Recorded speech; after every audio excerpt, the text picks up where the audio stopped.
ಒಂದ್ ದಿವಸ ಪುನೀತ್ ಕೆರಳಿ ಜೊತೆ ಇರೋನೊಬ್ಬ ಚಂದ್ರಮೌಳಿ, ಯಾವ ಬೆಳ್ಳುಳ್ಳಿ ಅಂತ ಗೊತ್ತಿಲ್ಲ, ಇವನು ನನ್ನೊಂದೆರಡು ಪ್ರಶ್ನೆ ಮಾಡಿದಾನೆ. ಅದಕ್ಕೆ ಉತ್ತರ ಕೊಡ್ಬೇಕಂತ ಇವತ್ ನಿಮ್ ಮುಂದೆ ಬಂದಿದ್ದೀನಿ. ಇವನು ಹೇಳಿರೋ ಪ್ರಕಾರ ಹೆಣ್ಣು ಮಕ್ಕಳಿಗೆ ಯಾವ ರೀತಿ ಇವನು ಮಾತಾಡಿದಾನೆ, ಕೆಟ್ಟ ಶಬ್ದನ ಉಪಯೋಗಿಸಿದಾನೆ, ಹಂಗೆ ಹಿಂಗೆಲ್ಲ ಹೇಳಿದಾನೆ.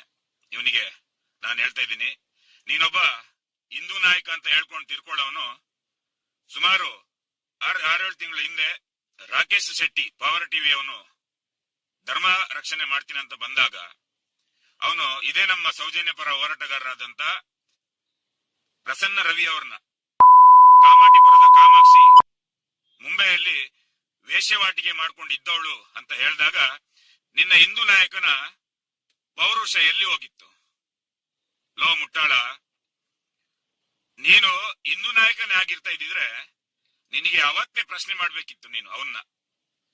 ನೀನು ಅಲ್ಲೆಲ್ಲೂ ಮಾತಾಡ್ದಲೆ ಇವತ್ತು ಇಲ್ಲಿ ಬಂದು ನನಗೆ ಹೆಣ್ಮಕ್ಳಿಗೆ ಹೆಂಗ್ ಮಾತಾಡ್ಬೇಕಂತ ನೀನ್ ನನಗೆ ಹೇಳ್ಕೊಡ್ಬೇಕಾ? ನೀನೊಬ್ಬ ಮೂರ್ಖ ಅನ್ನೋದು ನನಗೆ ನಿನ್ನೆನೆ ಗೊತ್ತಾಗಿದ್ದು. ನಾನು ನಿನ್ ಜೊತೆ ಇದ್ದಂತ ಆ ಪುನೀತ್ ಕೆರಳಿನೇ ಮುಟ್ಟಾಳ ಅನ್ಕೊಂಡಿದ್ದೆ. ನೀನು ಅವನ್ಗಿಂತ ಕಚಡ. ನೀನು ಯಾಕಂತ ಹೇಳ್ತೀನಿ. ನೀವಿಬ್ರು ಏನು ರಾಷ್ಟ್ರ ಪಡೆ ಸಂರಕ್ಷಣೆ ಮಾಡ್ಕೊಂಡಿದ್ದೀರಾ ನನಗೆ ಗೊತ್ತಿಲ್ಲ. ಆದ್ರೆ ನೀವು ಮಾಡ್ಕೊಂಡಿರೋದು ಯಾಕಂತ ಹೇಳಿದ್ರೆ, ನಿಮ್ ಕೈಯಲ್ಲಿ ತಾಕತ್ತಿದ್ರೆ, ನಿಮ್ಮ ತಿಕ್ಕದಲ್ಲಿ ದಮ್ಮಿದ್ರೆ ನೀವೇನ್ ಮಾಡ್ಬೇಕಂತ ಹೇಳಿದ್ರೆ, ನಿಮ್ಮ ಕೈಯಲ್ಲಿ ಆದ್ರೆ ನೀವು ಅದನ್ನ ಮಾಡ್ಬೇಕು. ಸ್ಕ್ಯಾನರ್ನ ಹಾಕಿ ಇದಕ್ಕೆ ಹಣ ಹಾಕಿ ನಾವ್ ಹಂಗ್ ಮಾಡ್ತೀವಿ ಹಿಂಗ್ ಮಾಡ್ತೀವಿ, ನಾವ್ ಅವ್ರಿಗೆ ಅಷ್ಟು ಕೊಟ್ವಿ, ನಾವ್ ಇವ್ರಿಗೆ ಇಷ್ಟು ಕೊಟ್ವಿ ಅಂತ ಕೊಚ್ಕೊಳ್ಳೋದಲ್ಲ. ಹೊಟ್ಟೆ ತುಂಬಿಸ್ಕೊಳ್ಳಕ್ಕೆ ನಿಮಗೆ ಇನ್ನು ಹೊಲದಲ್ಲಿ ಅಲ್ಲಿ ಇಲ್ಲಿ ಕೆಲಸ ಮಾಡ್ಕೊಂಡು ಏನೋ ಹೊಟ್ಟೆ ತುಂಬಿಸ್ಕೋಬಹುದು. ಈ ತರ ಶೋಕಿ ಮಾಡಕ್ಕೆ ನೀವು ರಾಷ್ಟ್ರ ಪಡೆ ಸಂರಕ್ಷಣೆ ಅಂತ ಮಾಡ್ಕೋಬೇಕಾ? ನಿಮ್ ಯೋಗ್ಯತೆನ ಇದು? ಯಾರಿಗೆ ಹೇಳ್ತಿರೋದ ನೀನು? ಇದೇ ಪವರ್ ಟಿವಿ ರಾಕೇಶ ಪ್ರಸನ್ನ ರವಿ ಅವ್ರನ್ನ ಕಾಮಾಟಿಪುರದ ಕಾಮಾಕ್ಷಿ ಅಂತ ಹೇಳಿದಾಗ, ವೇಷವಾಟಿಕೆ ಮಾಡೋಳು ಮುಂಬೈಲಿ ಅಂತ ಹೇಳಿದಾಗ ನೀನ್ ಎಲ್ ಸತ್ತಿದ್ದ? ಅವಾಗ ನಿನ್ ನರ ಸತ್ತೋಗಿತ್ತ? ಅವಾಗ ನಿಂದು ನಿಗಿರ್ತಾ ಇರ್ಲಿಲ್ವಾ? ನಿನಗೆ ಅಷ್ಟು ನಿಗುರೋದಾದ್ರೆ ಉಜಿರೆಲ್ ಒಬ್ಳು ಡಗಾರ್ ಸುಬ್ಬಿ ಅಂತ ಇದ್ದಾಳೆ. ಇವಳು ಸುಮಾರು 18 ವರ್ಷ ಇರುವಾಗ ಒಬ್ಬ ಕಟಿಂಗ್ ಮಾಡೋನ್ ಜೊತೆ ಓಡೋದ್ಲು. ಈ ಸುಳೆ ಹತ್ರ ಹೋಗು. ಇವಳ್ದೇನ್ ಕೆಲ್ಸ ಅಂತ ಹೇಳಿದ್ರೆ, ಇವಳು 1-2 ಮಿಂಡನ ಇಟ್ಕೊಂಡಿಲ್ಲ. ಈ ಸುಳೆ ಸುಮಾರು 7-8 ಮಿಂಡರ್ನ ಇಟ್ಕೊಂಡಿದ್ದಾಳೆ. ಯಾರಿಗೆಲ್ಲ ನಿಗಿರುತ್ತೆ ನೀವೆಲ್ಲ ಅವಳ ಹತ್ರ ಹೋಗಿ.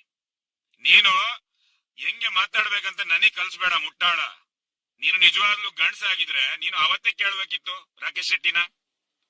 ನಮ್ಮ ಮನೆಯವ್ರನ್ನ, ನಮ್ಮ ಮನೆ ಹುಡುಗಿಯರ್ನ ಈ ಸುಳೆ ಮಕ್ಕಳು ವೇಷವಾಟಿಕೆ ಮಾಡೋಳು ಕಾಮಾಟಿಪುರದ ಕಾಮಾಕ್ಷಿ ಅಂತ ಹೇಳ್ಬಹುದು, ನಾವ್ ಹೇಳ್ಬಾರ್ದ? ಅವಾಗ ನಿನ್ ತಿಕ್ಕಕ್ಕೆ ಬೆಂಕಿ ಬಿತ್ತಾನಲ್ಲೋ ಸುವಾರ್ಕೆ ಬಚ್ಚೆ. ನನಗೆ ನಿನ್ನಂತ ಕಚಡಗೋಸ್ಕರ ಮಾತಾಡ್ಬೇಕಂತಾನೆ ಇಲ್ಲ. ನಾನು ನಿನ್ನಂತ ಕಚಡನ ನನ್ನ ಹತ್ರ ಬರಕ್ಕೂ ಬಿಡಲ್ಲ. ಆದ್ರೂ ನೀನು ಮಾತಾಡ್ಬೇಕು ಅಂತ ಹೇಳಿದಿಕ್ಕೆ ಮಾತಾಡ್ತಿದ್ದೀನಿ. ಜೊತೆಗೆ ನೀನೊಂದು ಮಾತು ಹೇಳಿದ್ಯಾ, ಇನ್ನೊಂದ್ಸಲ ನೀನು ಇಂತ ಕೆಟ್ಟ ಪದ ಮಾತಾಡಿದ್ರೆ ನಾವೇ ಮುಂಬೈ ಬರ್ತೀವಿ, ಇಲ್ಲಾಂದ್ರೆ ನೀನ್ ಇಲ್ಲಿಗೆ ಬಾ ಅಂತ ನೀನ್ ಹೇಳಿದ್ಯಾ. ನಿನಗ್ ನಾನು ಹೇಳ್ತಾ ಇದ್ದೀನಿ, ನಿನ್ನಂತ ನಾಯಿನ ಹುಡ್ಕೊಂಡು ನಿನ್ನ ಜಾಗಕ್ಕೆ ಬರೋಷ್ಟು ಮುಟ್ಟಾಳ ನಾನಲ್ಲ. ನೀನು ನಿಜವಾಗ್ಲೂ ನಿನ್ನ ಅಪ್ಪನ ತುಣ್ಣಗೆ ಹುಟ್ಟಿದ್ರೆ ನೀನು ಮುಂಬೈಗೆ ಬಾ. ಮತ್ತೊಂದ್ಸಲ ಹೇಳ್ತಾ ಇದ್ದೀನಿ, ನೀನು ನಿನ್ನ ಅಪ್ಪಂದು ಒಂದೇ ಅಪ್ಪಂದು ತುಣ್ಣಗೆ ನೀನು ಹುಟ್ಟಿದ್ರೆ ನೀನು ಮುಂಬೈಗೆ ಯಾವ ಏರಿಯಾಕ್ಕೆ ಬೇಕಾದ್ರೆ ಬಂದು ನಾನು ಇಂಥ ಜಾಗದಲ್ಲಿ ಇರ್ತೀನಿ, ನೀನ್ ಅಲ್ಲಿಗೆ ಬಾ ಅಂತ ಹೇಳು. ನಿನ್ನ ಅಪ್ಪನ ತುಣ್ಣಗೆ ಹುಟ್ಟಿದ್ರೆ ನೀನ್ ಬರ್ಬೇಕು. ಇದು ನಂದು ಚಾಲೆಂಜ್ ನಿನ್ಗೆ. ನೀನು ನಿನ್ನ ಅಪ್ಪನಿಗೆ ಹುಟ್ಟಿದ್ರೆ ನೀನು ಮುಂಬೈಗೆ ಬಾ. ಲೋಪರ್ ಕಚಡ ನನ್ನ ಮಗನೇ, ನಿನ್ನ ಮುಖ ನೋಡಿದಾಗ ನನಗೆ ಅನಿಸ್ತು, ಸುಳೆ ಮಗನೇ ನೀನ್ ನನಗೆ ಹೇಳ್ತೀಯ? ಅಲ್ಕಾ ನನ್ನ ಮಗನೇ, ಸ್ಕ್ಯಾನರ್ ಹಾಕೊಂಡು ಭಿಕ್ಷೆ ಬೇಡ ನಾಯಿಗಳ, ನೀವೆಲ್ಲ ನಮಗ್ ಬುದ್ಧಿ ಹೇಳಕ್ ಬರ್ತೀರನ್ರಲ್ಲೋ. ನಿನ್ ತಿಗರಲ್ಲಿ ಅಷ್ಟು ದಮ್ಮಿದ್ರೆ ನಿನ್ನ ಅಪ್ಪನಿಗೆ ನೀನ್ ಹುಟ್ಟಿದ್ರೆ ನೀನ್ ಮುಂಬೈಗೆ ಬಾ. ಮುಂಬೈಯಲ್ಲಿ ಪರಿವರ್ತನ್ ಸಂಘಟನ್ ಅನ್ನೋ ಒಂದು ಸಂಸ್ಥೆಯಲ್ಲಿ ನಾನು ಮುಂಬೈದು ಪ್ರೆಸಿಡೆಂಟ್. ಮುಂಬೈ ಸಿಟಿಗೆ ನಾನು ಅಧ್ಯಕ್ಷ. ನಾನು ಯಾವ ಜಾಗದಲ್ಲಿ ಬಂದು ನಿಲ್ತೀನಿ ಅಲ್ಲಿ ಎಷ್ಟು ಜನ ನನ್ನ ಹಿಂದೆ ನಿಲ್ತಾರೆ ಅಂತ ನಾನು ನಿನಗೆ ತೋರಿಸ್ತೀನಿ. ಲೋಪರ್ ಸುಳೆ ಮಗನೇ, ನಿನ್ನ ನಿನ್ನ ಅಪ್ಪನಿಗೆ ನೀನು ಕರೆಕ್ಟ್ ಆಗಿ ಒಂದೇ ಒಂದು ಅಪ್ಪನಿಗೆ ನೀನು ಹುಟ್ಟಿದ್ರೆ ನೀನು ಮುಂಬೈಗೆ ಬಾ. ನೀನ್ ಹೇಳಿದೆ ಅಲ್ವಾ ನಾವೇ ಅಲ್ಲಿಗೆ ಬರ್ತೀವಂತ. ನೀನ್ ಇಲ್ಲಿಗೆ ಬಂದು ಅದೇನು ಮಾಡಿ ಹೋಗ್ತೀಯ ಮಾಡಿ ತೋರ್ಸು. ನಿನ್ನಲ್ಲೇ ಕೈದು ಬಿಡ್ತೀನಿ ಸುಳ್ಳೆ ಮಗನೇ, ಸುವರ್ಕೆ ಬಚ್ಚೆ ಗಾಂಡು. ಯಾರು ನಿನ್ನ ಅಪ್ಪನಿಗೆ ಹೇಳ್ತಾ ಇದೀಯಾ? ನನಗೊಂದು ಒಳ್ಳೆ ಅವಕಾಶ ಮಾಡ್ಕೊಡ್ತಾ ಇದೀಯಾ? ನೀನ್ ನನ್ನ ಬಗ್ಗೆ ಗೊತ್ತಿಲ್ಲದೆ ಮಾತಾಡಿದ್ಯಾ. ನನಗೊಂದು ಒಳ್ಳೆ ಅವಕಾಶ, ನಾನು ಏನು ಅನ್ನೋದನ್ನ ತೋರ್ಸ್ಕೊಡಕ್ಕೆ. ಲೋಪರ್ ಸುಳೆ ಮಗನೇ, ನೀನು ಬಾ ಬೊಂಬೈಗೆ. ನಿನ್ನ ನೋಡ್ಕೊಂಡು ಬರೋಷ್ಟು ಮುಟ್ಟಳ ನಾನಲ್ಲ. ನಿನ್ನಂತ ಕಚಡಗೋಸ್ಕರ ನಾನು ಹಣ ಖರ್ಚು ಮಾಡ್ಕೊಂಡು ಬರ್ಬೇಕಂತ ನನಗೇನು ಬಿದ್ದೋಗಿಲ್ಲ. ನೀನು ನನ್ನ ಜಾಗಕ್ಕೆ ಬರ್ತೀನಿ ಅಂತ ಹೇಳಿದೆ ಅಲ್ವಾ, ನಾನ್ ನಿನ್ನ ಕರಿತಾ ಇಲ್ಲ, ನೀನೇ ಹೇಳಿರೋದು. ನಾವೇ ಅಲ್ಲಿಗೆ ಬೇಕಾದ್ರೆ ಬರ್ತೀವಿ, ಇಲ್ಲಾಂದ್ರೆ ನೀನ್ ನಮ್ ಜಾಗಕ್ಕೆ ಬಾ ಅಂತ. ಅದೇನ್ ತರ್ಕೊಳ್ತೀಯ? ನೀನ್ ಇಲ್ಲಿಗೆ ಬಂದ್ ತರ್ಕ ಬಾ ಸುಳೆ ಮಗನೇ. ನೀನ್ ನನಗ್ ಕಳಿಸ್ತೀಯ ಹೆಣ್ಮಕ್ಳ ಜೊತೆ ಹೆಂಗ್ ಮಾತಾಡ್ಬೇಕಂತ? ಈ ಬೇವರ್ಸಿಗಳದು ಈ ಕಚಡಗಳದು ಅಕೌಂಟ್ ನ ಈ ಒಂದು ತಿಂಗಳಲ್ಲಿ ನೀವು ಚೆಕ್ ಮಾಡಿಸಿ, ಇವ್ರದ್ದು ಟ್ರಾನ್ಸಾಕ್ಷನ್ ಐಡಿನ ತಗೊಂಡು ಇವರಿಗೆ ಎಲ್ಲ ತೋರ್ಸಕ್ ಹೇಳಿ. ಈ ಬೇವರ್ಸಿಗಳಿಗೆ ಈ ಅತ್ಯಾಚಾರಿಗಳ ಕಡೆಯಿಂದ ಸುಮಾರು 5 ಲಕ್ಷ ದುಡ್ಡು ಹೋಗಿದೆ. 5 ಲಕ್ಷ ದುಡ್ಡು ಇವರಿಗೆ ಬಿದ್ದಿದೆ. ಬೇರೆ ಬೇರೆ ಹಣ ಬಿದ್ದಿದೆ. 50,000, 25,000, 5,000, 10,000 ಅಂತ ಹೇಳ್ಬಿಟ್ಟು ಈ ಒಂದು ತಿಂಗಳಲ್ಲಿ ಈ ಕಚಡಗಳಿಗೆ 5 ಲಕ್ಷವರೆಗೆ ದುಡ್ಡು ಬಿದ್ದಿದೆ. ನೀವು ಅದನ್ನೆಲ್ಲ ತೋರಿಸಿ, ನಾಯಿಗಳ ಭಿಕ್ಷೆ ಬೇಡ್ತಾ ಇದೀರಲ್ಲ, ಸ್ಕ್ಯಾನರ್ ತೋರಿಸ್ಬಿಟ್ಟು ನಿಮ್ ಯೋಗ್ಯತೆಗೆ ನಿಮ್ಮ ಹತ್ರ ಇದೇ ಕೆಪಾಸಿಟಿ ಇರೋದ ಬೋಳಿ ಮಕ್ಕಳ? ನಿನಗೆ ಮುಂಬೈವರೆಗೆ ಬರಕ್ಕೆ ಅದರಲ್ಲೂ ಏನಾದ್ರೆ ಸಮಸ್ಯೆ ಆದ್ರೆ ನೀನೊಂದು ಕೆಲಸ ಮಾಡಪ್ಪ. ನೀನ್ ಮಂಗಳೂರಿಗೆ ಬಾ, ನಾನು ಅಲ್ಲಿಗೆ ಬರ್ತೀನಿ. ನೀನ್ ಹೇಳ್ದಂಗೆ ಮಾಡೋಣ. ನಿನಗೆ ಮುಂಬೈವರೆಗೆ ಬರೋದು ಬೇಡ. ನೀನ್ ಬರೀ ನಿನ್ನ ಅಪ್ಪನ ತುಳ್ಳೆ ಹುಟ್ಟಿದ್ರೆ ನೀನ್ ಮಂಗಳೂರಿಗೆ ಬಂದು ನನ್ನನ್ನು ಕರಿ. ಸುಳೆ ಮಗನೇ, ಇನ್ನೇನ್ ಬೇಕು ನಿನಗೆ? ಏನ್ ನೀನ್ ವಿಡಿಯೋ ಮಾಡಿದ ತಕ್ಷಣ ನಾನು ಸುಮ್ನೆ ಕೊಡ್ತೀನಿ ಅನ್ಕೊಂಡ? ಬೇವರ್ಸಿ ನಾಯಿ, ನಿನ್ನ ಅಪ್ಪನಿಗೂ ಎದರಲ್ಲ ಸುಳೆ ಮಗನೇ. ನೀನು ನನಗೆ ನಾನು ಹಾಕಿರೋ ಚಪ್ಪಲಿನೂ ಲೆಕ್ಕ ಇಲ್ಲ ನಾಯಿ ಗಾಂಡು. ನೀನು ಸುಳೆ ಮಕ್ಕಳ್ರ ಅಲ್ಲಿ ಇಲ್ಲಿ ಒದೆ ತಿನ್ಕೊಂಡು ಯಾರನ್ನು ಕೊಲೆ ಮಾಡಿ ರಾಜಸ್ಥಾನಿಗೆ ಓಡೋಗಿ ಬೇವರ್ಸಿಗಳ ನಿಮಗೆ ಎದುರ್ತೀವಿ ಅನ್ಕೊಂಡಿದೀವ ನಾವು? ಗೋಳಿ ಮಗನೇ, ಕಟ್ಟದ ಕೋಳಿ ಕಳಿತಾರಲ್ಲ ಹಂಗೆ ತುಣ್ಣೆ ಕಡ್ದು ಕಳಿಸ್ತೀನಿ ಸುಳೆ ಮಗನೇ. ನಿನ್ನ ಊರಳಕ್ ಬಂದಿದ್ದೀನಲ್ಲ ಬೇವರ್ಸಿ, ಅದೇನ್ ಕಿಸಿ ಇವಾಗ. ನೀನು ಮುಂಬೈವರೆಗೆ ಬರ್ಬೇಕಂತ ನಿನಗೆ ಹೇಳ್ತಿದ್ದೀನಿ ಸುಳೆ ಮಗನೇ. ನಿನ್ ತುಣ್ಣೆಲ್ಲ ಅಷ್ಟು ತಾಕತ್ತಿಲ್ಲ ಅಂದ್ರೆ ಮಂಗಳೂರಿಗೆ ಬಾ. ಬೇವರ್ಸಿ ಸುಳೆ ಮಗನೇ, ರಂಡಿ ಗುಟ್ಟಿರೋ ಮೆಂಡ್ರಿ ಬೇವರ್ಸಿ. ಬೆಳ್ಳುಳ್ಳಿಗೆ ಪೆಟ್ರೋಲ್ ಹಾಕಿ ಗುದ್ದಿ ತಿಕ್ಕಕ್ಕೆ ಹಾಕಿ ಹಂಗೆ ಕಳ್ಸಾಕಿದೆ ನಿನ್ನ ಬೇವರ್ಸಿ. ನಿಂದೆಲ್ಲ ಇದು ಚಂದ್ರಮೌಳಿ ರಾಜಮೌಳಿ ಇದೆಲ್ಲ ಸ್ಟೈಲ್ ನಮಗ್ ತೋರ್ಸಕ್ ಬರ್ಬೇಡ ರಂಡಿ ನನ್ನ ಮಗನೇ. ನೀನ್ ಇನ್ನೂ ನಾಯಕ ಆಗಿದ್ರೆ ನಿನ್ನ ಹತ್ರ ಹಿಡ್ಕ ಸುಳೆ ಮಗನೇ. ತುಣ್ಣೆ ನಾಯಕ ನೀನು ಬೇವರ್ಸಿ. ಯಾರಿಗೆ ಹೇಳಕ್ ಬಂದಿದ್ಯಾ ನೀನು? ಮೊದಲು ಹೋಗ್ಬಿಟ್ಟು ಸರಿಯಾಗಿ ಶೇವಿಂಗ್ ಮಾಡ್ಕ ಸುಳೆ ಮಗನೇ. ತಿಕ್ಕಾ ಕೇಸ್ಕೊಂಡಿರೋ ಡಗರ್ ಸುಬ್ಬಿ ತರ ಆಗಿದೆ ನಿನ್ನ ಮುಖ ಬೇವರ್ಸಿ. ನನಗೆ ಹೇಳಕ್ ಬರ್ತಾ ಇದೀಯ ನಾಯಿ? ನಿನ್ ತಿಕ್ಕದಲ್ಲಿ ಅಷ್ಟು ದಮ್ಮಿದ್ರೆ ನೀನೊಂದ್ ಕೆಲಸ ಮಾಡ. ನೀನು ಹಿಂದೂ ನಾಯಕ ಅಂತ ಹೇಳ್ತೀಯಲ್ವಾ, ರಾಷ್ಟ್ರಪಡೆ ಸಂರಕ್ಷಣೆ ಅಂತ ಮಾಡ್ಕೊಂಡಿದ್ಯಲ್ವಾ ನೀನು ರಾಸ್ಕಲ್. ಒಂದು ಕೆಲಸ ಮಾಡು, ನಿನ್ ತಿಕ್ಕದಲ್ಲಿ ಅಷ್ಟು ದಮ್ಮಿದ್ರೆ ನಾನು ಇವಾಗ ಏನ್ ಹೇಳ್ತಾ ಹೋಗ್ತೀನಿ ಅದನ್ನೊಂದು 2 ಮಾಡ್ಸು. ನಿನ್ನ ಅಪ್ಪನಿಗೆ ನೀನು ಹುಟ್ಟಿದ್ರೆ ಅದನ್ನಾದ್ರೂ ಮಾಡ್ಸು. ನಿನ್ ಕೈಲಿ ಅದಾಗುತ್ತ ನೋಡೋಣ. ಈ ಬೇವರ್ಸಿಗಳಿಗೆ ಯಾವತ್ತು ಇವರು ಸೌಜನ್ಯ ಹೋರಾಟಗಾರನ ವಿರುದ್ಧವಾಗಿ ಮಾತಾಡಕ್ ಶುರು ಮಾಡಿದ್ರು ಆವತ್ತಿನ ಮೇಲೆ ಇವ್ರದ್ದು ಸ್ಕ್ಯಾನರ್ ಮೇಲೆ 5 ಲಕ್ಷದ ಮೇಲೆವರೆಗೆ ಹಣ ಬಿದ್ದಿದೆ ಈ ಬೇವರ್ಸಿಗಳಿಗೆ. ಅದಕ್ಕೆ ಇಷ್ಟು ಬೊಗಳ್ತಾ ಇದ್ದಾರೆ ಕಚಡಗಳು.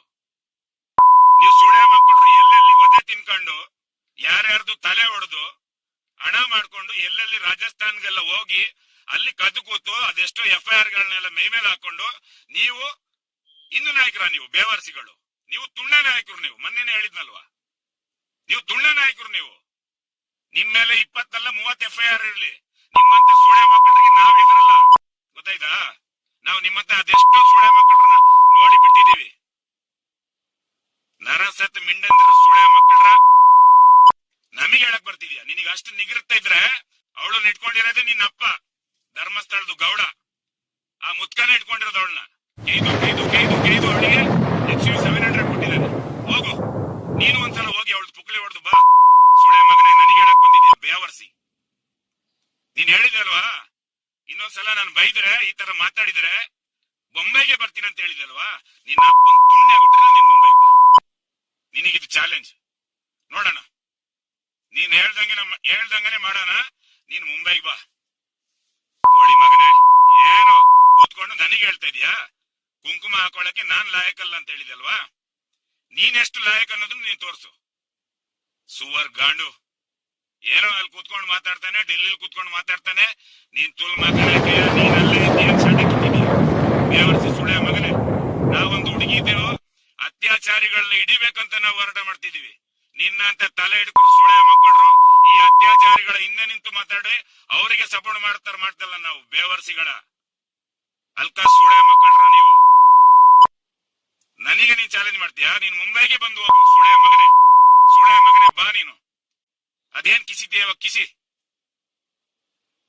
ನೀನಿರೋ ಮೆಂಡ್ರಿ ಸುಳ್ಯ ಮಗನೇ. ಚಂದ್ರಮೌಳಿ ಅಂತೆ, ಚಂದ್ರಮೌಳಿ ಬೆಳ್ಳುಳ್ಳಿ ಸುಳ್ಯ ಮಗನೇ. ಈ ಧರ್ಮಸ್ಥಳದಲ್ಲಿ ನೀವ್ ಹೇಳ್ತಿರೋ ಹಾಗೆ ಇವ್ರು ಅನ್ನದಾನ ಮಾಡ್ತಾರೆ. ಅದೆಷ್ಟೋ ಸ್ಕೂಲ್ಗಳಿದೆ, ಕಾಲೇಜ್ಗಳಿದೆ, ಮೆಡಿಕಲ್ಗಳಿದೆ, ಇನ್ನು ಬೇರೆ ಬೇರೆ ಇವರು ದಾನ ಧರ್ಮನ ಮಾಡ್ಕೊಂಡು ಬಂದಿದ್ದಾರೆ. ಹಂಗಾಗಿ ಇವರು ನಡೆದಾಡುವ ದೇವರು, ಮಾತಾಡುವ ಮಂಜುನಾಥ, ಇದನ್ನೆಲ್ಲ ನೀವು ಹೇಳ್ಕೊಂಡು ಬಂದಿದ್ದೀರಾ. ಆಯ್ತಪ್ಪ, ನಡೆದಾಡುವ ಮಂಜುನಾಥನೇ ಅನ್ಕೊಳ್ಳೋಣ, ಮಾತಾಡುವ ಅಣ್ಣಪ್ಪನೇ ಅನ್ಕೊಳ್ಳೋಣ. ಇವರು ನಿಜವಾಗ್ಲೂ ಅನ್ನದಾನ ಮಾಡಿದ್ದಾರೆ ಅನ್ಕೊಳ್ಳೋಣ. ಧರ್ಮಸ್ಥಳಕ್ಕೆ ಬರೋ ಅದೆಷ್ಟೋ ಭಕ್ತಾದಿಗಳು ಸಾವಿರಾರು ರೂಪಾಯಿ ಹಾಕಿ ಹೋಗ್ತಾರೆ ಉಂಡಿಗೆ. ಅದೇ ದುಡ್ಡಲ್ಲಿ ಇವರು ಅನ್ನದಾನ ಮಾಡಿರೋದು. ಎಲ್ಲಾ ದೇವಸ್ಥಾನದಲ್ಲೂ ಮಾಡ್ತಾರೆ. ಎಲ್ಲಾ ದೇವಸ್ಥಾನದಲ್ಲೂ ಅನ್ನದಾನ ಅನ್ನೋದು ಇರುತ್ತೆ. ಒಂದು ದೇವಸ್ಥಾನ, ಒಂದು ಟ್ರಸ್ಟ್ ಅಂತ ಆದ್ಮೇಲೆ ಆ ಟ್ರಸ್ಟ್ ಇಂದ ಬಡವರಿಗೆ ಹಣ ಹೋಗುತ್ತೆ. ಅವರು ಕೂಡ ಕೆಲವು ಕಡೆ ಬೇರೆ ಬೇರೆ ಸ್ಕೂಲ್ಗಳಿಗೆ ಡೊನೇಷನ್ ಕೊಡ್ತಾರೆ, ಹಾಸ್ಪಿಟಲ್ಗೆ ಡೊನೇಷನ್ ಕೊಡ್ತಾರೆ, ಹಾಸ್ಪಿಟಲ್ ನ ಕೂಡ ಮಾಡ್ಕೊಳ್ತಾರೆ, ಗ್ರಾಮಕ್ಕೆ ಇರಬೇಕು ನಮಗೆ ಅಂತ. ಯಾಕಂತ ಹೇಳಿದ್ರೆ ಅಲ್ಲಿ ಲಕ್ಷಾಂತರ ಹಣ ದುಡ್ಡು ಬಂದು ದೇವರ ಹೆಸರಲ್ಲಿ ಬೀಳುತ್ತೆ. ಅದನ್ನ ಅವರು ಉಪಯೋಗಿಸ್ತಾರೆ. ಆ ತರದ ಎಷ್ಟೋ ಟ್ರಸ್ಟ್ಗಳಿದೆ. ಹಂಗಿರುವಾಗ ಭಕ್ತಾದಿಗಳದ್ದು ಹಣ ಬಂದು ಉಂಡಿಗೆ ಬಿದ್ದಾಗ ಆ ಉಂಡಿ ಹಣನ ಜನರಿಗೆ ನಾವು ದಾನ ಮಾಡಿದಾಗ, ಅನ್ನದಾನ ಮಾಡಿದಾಗ, ಆ ಸಂಸ್ಥೆನ ನಡ್ಕೊಂಡು ಬರೋವನು ಹೆಂಗೆ ದೇವಮಾನವಾಗಕ್ಕೆ ಸಾಧ್ಯ? ಅವನ್ ಹೆಂಗೆ ಮಾತಾಡೋ ಮಂಜುನಾಥ ಆಗಕ್ಕೆ ಸಾಧ್ಯ? ಪುಕ್ಷಟಲ್ಲಿ ಏನಾದ್ರೆ ಕೊಡ್ತಾ ಇದ್ದಾನ? ಅವನು ದುಡ್ಡಲ್ಲಿ ಏನಾದ್ರೆ ಕೊಡ್ತಾ ಇದ್ದಾನ? ಅವನ ಹತ್ರನೇ ಹೇಳ್ಸಿ. ನೀವು ಅವನ ಹತ್ರನೇ ಹೇಳ್ಸಿ. ನಾಳೆ ದಿವಸದಿಂದ ಧರ್ಮಸ್ಥಳಕ್ಕೆ ಬರುವ ಭಕ್ತಾದಿಗಳು ಯಾರು ಕೂಡ ಉಂಡಿಗೆ ಹಣ ಹಾಕಬಾರ್ದು. ಇದು ನಾವು ನಡ್ಸ್ಕೊಂಡು ಬಂದಂತದ್ದು. ನಮ್ಮ ಅಪ್ಪನ ಕಾಲದಿಂದ ನಾವು ನಡ್ಸ್ಕೊಂಡು ಬಂದಿದ್ದೀವಿ. ಇಲ್ಲಿ ನಾವು ಬರೀ ನಮ್ಮ ಸ್ವಂತ ದುಡ್ಡಿಂದ ನಾವು ಅನ್ನದಾನ ಮಾಡಿದೀವಿ. ಹಂಗಾಗಿ ಇಲ್ಲಿಗೆ ಬರೋ ಭಕ್ತರು ಯಾರು ಇನ್ನು ಹಣ ಹಾಕಬೇಡಿ ಅಂತ ನೀವು ಅಲ್ಲೊಂದು ಬೋರ್ಡ್ ಹಾಕಿ, ಅಲ್ಲಿ ಉಂಡಿಗೆ ಡಬ್ಬ ಅದು ಇದು ಏನೆಲ್ಲ ಇಟ್ಕೊಂಡಿದ್ದೀರಾ, ತಲೆ ತೆಗೆದಿದ್ದಕ್ಕೆ ಹಣ ತಗೊಳ್ತೀರಾ, ಇದಕ್ಕೆ ಪ್ರತಿಯೊಂದಕ್ಕೂ ತಗೊಳ್ತೀರಲ್ವಾ? ನೀವೊಂದು ಕೆಲಸ ಮಾಡಿ, ಇದನ್ನೆಲ್ಲ ನಿಷೇಧ ಮಾಡಿಬಿಡಿ. ಅವ್ರು ಮಾಡ್ಬೇಕು, ನೀನ್ ಅದನ್ನ ಮಾಡಿಸ್ತೀಯಾ? ಅವಾಗ ಅವನು ಧರ್ಮಾಧಿಕಾರಿ ಆಗ್ತಾನೆ, ಅವಾಗ ಅವನು ದೇವಮಾನವಾಗ್ತಾನೆ. ಅವನ ಸ್ವಂತ ಹಣದಿಂದ ಅವನು ಮಾಡಬೇಕು. ಈ ಕಡೆಯಿಂದ ಭಕ್ತರ ಕೈಯಲ್ಲಿ ದುಡ್ಡು ತಗೊಂಡು ಈ ಕಡೆ ಸುರಿಯೋದಲ್ಲ. ಅವನ್ ಹೆಂಗೆ ದೇವಮಾನವಾಗ್ತಾನೆ? ಅವನ್ ಹೆಂಗೆ ಧರ್ಮಾಧಿಕಾರಿ ಆಗ್ತಾನೆ? ಅದನ್ನ ಕೇಳೋಗಿ. ದೇವಸ್ಥಾನ ಅವಂದು, ದೇವರು ನಮ್ದು, ಅದಕ್ಕೆ ದುಡ್ಡು ಹಾಕೋದು ನಮ್ಮ ಭಕ್ತರು. ಅದನ್ನ ಇವನು ಅನ್ನದಾನಕ್ಕೆ ಕೊಡ್ತಾನೆ, ಬೇರೆ ಬೇರೆ ದೇವಸ್ಥಾನಕ್ಕೆ ಡೊನೇಷನ್ ಕೊಡ್ತಾನೆ. ಅವಾಗ ಇವನು ಹೆಂಗೆ ದೇವಮಾನವಾಗೋಕೆ ಸಾಧ್ಯ? ಹೆಂಗೆ ಅವನು ಮಾತಾಡುವ ಮಂಜುನಾಥ ಆಗೋಕೆ ಸಾಧ್ಯ? ಅವನು ಬಾಯಿಂದನೇ ಅವನು ಹೇಳ್ಬೇಕು. ನೋಡಿ, ನೀವು ಇಲ್ಲಿ ಬರೋರು ಎಲ್ಲರೂ ಕೂಡ ದಯವಿಟ್ಟು ಯಾರು ಕೂಡ ಇಲ್ಲಿಗೆ ದುಡ್ಡು ಹಾಕಬಾರ್ದು. ಇದು ನನ್ನ ಸಂಸ್ಥೆಯಲ್ಲಿ ನಾನೇ ಮಾಡಿಕೊಂಡು ಬಂದಿದ್ದು. ಆಮೇಲೆ ನೀವು ಯಾರು ಭಕ್ತರು ದುಡ್ಡು ಹಾಕಬಾರ್ದು. ಇದಕ್ಕೆ ನನ್ನ ಕೈಯಿಂದಲೇ ನಾನು ಅನ್ನದಾನ ಮಾಡ್ತೀನಿ. ಯಾರು ಕೂಡ ದುಡ್ಡು ಹಾಕಬಾರ್ದು. ಹಿಂಗೆ ಮಾಡ್ಲಿ, ಆಯ್ತಾ? ಅದನ್ನ ಮಾಡಿದ್ರೆ ನಾವು ಒಪ್ಕೊಳ್ಳೋಣ. ಸರಿಯಪ್ಪ, ಇವತ್ತಿನಿಂದ ಧರ್ಮಸ್ಥಳಕ್ಕೆ ಬರುವ ಭಕ್ತಾದಿಗಳು ಯಾರು ಕೂಡ ಉಂಡಿಗೆ ದುಡ್ಡು ಹಾಕಬೇಡಿ. ಇದು ನಮ್ದು ಪ್ರಾಪರ್ಟಿ. ನಾವು ಇದನ್ನ ನಡ್ಸ್ಕೊಂಡು ಬಂದಿದ್ದೀವಿ. ನಮ್ಮ ಹಣದಿಂದಲೇ ನಾವು ಇದನ್ನ ನಡ್ಸ್ಕೊಂಡು ಹೋಗ್ತೀವಿ. ಅನ್ನದಾನ ಯಾವತ್ತೂ ಕಡಿಮೆ ಮಾಡಲ್ಲ. ಜೊತೆಗೆ ಇಲ್ಲಿರುವಂತ ಸ್ಕೂಲು, ಕಾಲೇಜು, ಮೆಡಿಕಲ್ಸ್ ಏನೆಲ್ಲ ಇದೆ ಅದು ನಮ್ಮ ದುಡ್ಡಿಂದಲೇ ನಾವು ನಡ್ಸ್ಕೊಂಡು ಹೋಗ್ತೀವಿ. ನಮಗೆ ಸರ್ಕಾರದಿಂದಲೂ ಏನು ಬೇಕಾಗಿಲ್ಲ. ಇದು ನಮ್ದು ಪ್ರಾಪರ್ಟಿ ಅಂತ ಹೇಳ್ಬಿಟ್ಟು ಅಲ್ಲಿ ನೀವು ಬೋರ್ಡ್ ಹಾಕ್ಸಿ ಅವ್ರ ಹತ್ರ. ಅದನ್ನ ಮಾಡಿಸಿ ನೀವು. ನಮ್ಮ ಭಕ್ತಾದಿಗಳು ತಗೊಂಡೋಗಿ ಹಣ ಸುರಿತಾರೆ. ರೈತರು ಹೊಲದಲ್ಲಿ ಬೆಳೆದಂತ ದೊಡ್ಡ ಅದೆಷ್ಟೋ ಅಕ್ಕಿ ಮೂಟೆ ಕಾಳು ಬೇಳೆ ಎಲ್ಲ ತಗೊಂಡು ಬಂದು ಇಲ್ಲಿಗೆ ಸುರಿತಾರೆ. ಅದ್ರಲ್ಲಿ ಇವನು ಕೊಡುವಂತದಾದ್ರೆ ಹೆಂಗೆ ದೇವಮಾನವಾಗಕ್ಕೆ ಸಾಧ್ಯ? ಹೆಂಗೆ ಧರ್ಮಾಧಿಕಾರಿ ಆಗಕ್ಕೆ ಸಾಧ್ಯ? ಧರ್ಮ ಅನ್ನೋದು ಏನಂತ ಹೇಳಿದ್ರೆ, ಅಲ್ಲೊಂದು 3 ಮನೆಗಳಿದ್ವು ಅವಾಗ. ಅಲ್ಲಿ ಪ್ರತಿಯೊಂದು ಮನೆಯಿಂದಲೂ ಅವರ ಸ್ವಂತ ಹಣದಿಂದ ಧರ್ಮ ಆಗ್ತಾ ಇತ್ತು, ಅನ್ನದಾನ ಆಗ್ತಾ ಇತ್ತು. ಅವರು 3 ಮನೆಯವರು ಸೇರ್ಕೊಂಡು ಧರ್ಮ ಮಾಡ್ತಾ ಇದ್ರು. ಅದಕ್ಕೆ ಅಲ್ಲಿಗೆ ಧರ್ಮಸ್ಥಳ ಅಂತ ಹೆಸರು ಬಂದಿದೆ ಅಂತ ನನಗೆ ಗೊತ್ತು. ಇಲ್ಲಿ ಇವನು ಹಣ ತಗೊಳ್ತಿದ್ದಾನಲ್ಲ ಮಾರ್ರೆ. ಓ ಚಂದ್ರಮೌಳಿ, ಕೇಳುತ್ತಾ ನಿನಗೆ ಬೇವರ್ಸಿ, ಇವನಿಲ್ಲಿ ಹಣ ತಗೊಳ್ತಾ ಇದ್ದಾನಲ್ವಾ, ಉಂಡಿಗೆ ಹಣ ಹಾಕ್ಸ್ತಾನಲ್ವಾ, ಬಡ್ಡಿಗೆ ಹಣ ಬಿಟ್ಟಿದ್ದಾನಲ್ವಾ, ಕೊಳ್ಳೆ ಹೊಡಿತಾನಲ್ಲ, ದರೋಡೆ ಮಾಡ್ತಾ ಇದ್ದಾನಲ್ಲ ಬಡವ್ರನ್ನ. ಅದೆಷ್ಟೋ ಜನ ಸುಸೈಡ್ ಮಾಡ್ಕೊಂಡ್ರು ಇವನ ಹೆಸರಲ್ಲಿ. ಅದೆಷ್ಟೋ 36 ಕೇಸ್ ಆಗಿದೆ ಇವನ ಹೆಸರಲ್ಲಿ. ಇವನು ಧರ್ಮಾಧಿಕಾರಿ ಆಗಕ್ಕೆ ಹೆಂಗೆ ಸಾಧ್ಯ? ಮುಟ್ಟಾಳ್ರೆ ಹೇಳಿ ನೀವು. ನಾನು ಏನ್ ಹೇಳಿದ್ದಂತ ಹೇಳಿದ್ರೆ, ಧರ್ಮಸ್ಥಳ ದೇವಸ್ಥಾನ ಅವಂದಾಗಿದ ಮೇಲೆ ನಾವು ಹಿಂದೂಗಳು, ನಾವು ಭಕ್ತರು, ನಾವು ಯಾಕೆ ಧರ್ಮಸ್ಥಳಕ್ಕೆ ಹೋಗ್ಬೇಕು? ನಾವು ಒಂದ್ ಕೆಲಸ ಮಾಡೋಣ. ಶ್ರೀ ಕ್ಷೇತ್ರ ಮಂಜುನಾಥ ದೇವಸ್ಥಾನ ಉಂಟು ನಮಗೆ ಕದ್ರಿಯಲ್ಲಿ, ಅಲ್ಲಿಗೆ ಹೋಗಿ ಅರ್ಕೆನ ಅಲ್ಲಿಗೆ ಹಾಕಿ, ನೀವು ಹೋಗಿ ಧರ್ಮಸ್ಥಳ ದೇವಸ್ಥಾನಕ್ಕೆ. ನೀವು ಬೇಕಾದ್ರೆ ಮಸೀದಿಗೂ ಹೋಗ್ಬೋದು, ಯಾರು ಬೇಡ ಅನ್ನಲ್ಲ. ದೇವ್ರನ್ನ ನೋಡಕ್ಕೆ ನಾವು ಕ್ರಿಶ್ಚಿಯನ್ ಅವ್ರದ್ದು ಚರ್ಚ್ಗೂ ಹೋಗ್ಬೋದು, ಅವ್ರು ಬೇಡ ಅಂತ ಹೇಳಲ್ಲ. ವಿಷಯ ಇಷ್ಟೇ, ನಾವು ಅರ್ಕೆನ ಅಲ್ಲಿಗೆ ಯಾಕೆ ಕೊಡೋದು ಅಂತ ಅಷ್ಟೇ. ಇವಾಗ ದೇವಸ್ಥಾನ ಇವಂದು, ಅಲ್ಲಿ ಮಂಜುನಾಥ ಅಣ್ಣಪ್ಪ ಇದ್ದಾನೆ, ಇವನ್ ಇಟ್ಕೊಂಡಿದ್ದಾನೆ, ಬಿಸ್ನೆಸ್ ಮಾಡ್ತಾನೆ. ಹಂಗಾಗಿ ನಾವು ಒತ್ಕೊಂಡಂತ ಅರ್ಕೆ ಏನಿರುತ್ತೆ, ಇವಾಗ ಒಂದ್ ಮದುವೆ ಆದ್ರೆ ಬೆಳ್ಳಿ ಕೊಡ್ತೀವಿ, ಚಿನ್ನ ಕೊಡ್ತೀವಿ, ದುಡ್ಡು ಕೊಡ್ತೀವಿ, ಡೊನೇಷನ್ ಕೊಡ್ತೀವಿ ಅನ್ನೋದು ಏನಿದೆ, ಆ ಅರ್ಕೆನ ನೀವು ಕದ್ರಿ ಮಂಜುನಾಥ ದೇವಸ್ಥಾನಕ್ಕೆ ಒಪ್ಸಿ ಅಂತ ನಾನು ಹೇಳ್ತಿರೋದು. ಹಿಂದೂ ದೇವಸ್ಥಾನ ನಮ್ಮ ದೇವಸ್ಥಾನ ಅಂತ ಹೇಳಿದ್ಮೇಲೆ ನಾವು ನಮ್ಮ ಹಿಂದೂ ದೇವಾಲಯಕ್ಕೆ ಕೊಡಬೇಕು ಅಂತ. ಇದು ಅವನು ಪ್ರಾಪರ್ಟಿ. ಈ ಧರ್ಮಸ್ಥಳ ಶ್ರೀ ಮಂಜುನಾಥ ಕ್ಷೇತ್ರ ಏನಿದೆ, ಇದು ಅವನು ಪ್ರಾಪರ್ಟಿ. ಅವನ ಪ್ರಾಪರ್ಟಿಗೆ ನಾವು ಹಿಂದೂಗಳು ಯಾಕೆ ಹಣ ಸುರಿಬೇಕು ಅಂತ ನಾನು ಹೇಳಿದ್ದು. ಆ ಒಂದು ದೇವಸ್ಥಾನಕ್ಕೆ ಹೋಗ್ಲೇಬೇಡಿ ಅಂತ ನಾನು ಹೇಳ್ತಾ ಇಲ್ಲ. ನೀನ್ ಹೇಳಿದ್ಯಲ್ವಾ, ಅದೇ ನಿನ್ನ ಅಪ್ಪಂದ ಅಂತ. ಅದು ನಂದು ಅಪ್ಪಂದೇ. ಧರ್ಮಸ್ಥಳ ದೇವಸ್ಥಾನ ನಂದು ಅಪ್ಪಂದೇ. ಅದು ನಂದು. ಅಣ್ಣಪ್ಪ ಮಂಜುನಾಥ ನನ್ನ ಮನೆ ದೇವರು. ಅದನ್ನೇ ಅವನು ನಮ್ಮ ಮಂಜುನಾಥ ಅಣ್ಣಪ್ಪನ ಅವನ ಮನೇಲಿ ಇಡ್ಕೊಂಡು ನಂದು ದೇವ್ರು ಅಂತ ಹೇಳಿದ್ರೆ ನಮಗೆ ಹೊಟ್ಟೆ ಉರಿ ಅಲ್ವಾ? ಉರಿತ್ತಲ್ವಾ? ನಮ್ ದೇವರಿಗೆ ಸರಿಯಾಗಿ ಅವನಲ್ಲಿ ಹಿಂದೂ ಪ್ರಕಾರ ಪೂಜೆ ಮಾಡ್ತಾನ? ಮಂಜುನಾಥನಿಗೆ ಅಲ್ಲಿ ಭಜನೆ ಆಗುತ್ತಾ? ನೀನ್ ಹಿಂದೂ ಆದವನು ಲೋಪರ್, ನೀನ್ ಹೋಗಿ ಕೇಳ್ಬೇಕು ತಾನೆ, ಯಾಕೆ ನೀವು ಮಂಜುನಾಥ ದೇವರಿಗೆ ಭಜನೆ ಮಾಡಲ್ಲ, ಅಲ್ಲಿ ಯಾಕೆ ಯಾಗ ಮಾಡಲ್ಲ?